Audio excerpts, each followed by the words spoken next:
No, uuden lämmitysmuodon harkinta lähti itse asiassa jäähdytyksestä. Eli meillä oli semmoinen ongelma, että osassa huoneistoja oli pikkusen lämmin.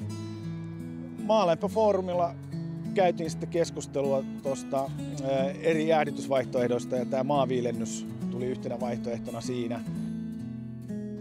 Päädyttiin sitten siihen, että samalla saataisiin myös lämmitys uudistettua ja sitten saataisiin tuo jäähdytys toteutettua.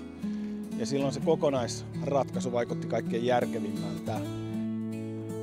Meillähän niin kuin lämmityskulut ei ollut mitenkään poikkeuksellisen korkeat kaukolämmönkään aikana, mutta että silti ne niin kuin puolittu sitten sitä kautta saatiin niin kuin se investointiin se rahoitus järjestymään, eli niillä säästyneillä lämmityskuluilla saatiin toteutettua tuonne rappukäytäviin niin nousut, jolla saatiin tämä maajäähdytys mahdolliseksi jokaiseen asuntoon.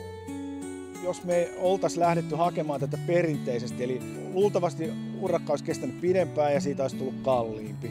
Että nyt kun toteuttajan kanssa pystyttiin yhdessä pohtimaan, että mistä vedetään esimerkiksi jäähdytysputkista ja näin päin pois, niin se teki tämän niin kuin aika helpoksi meille.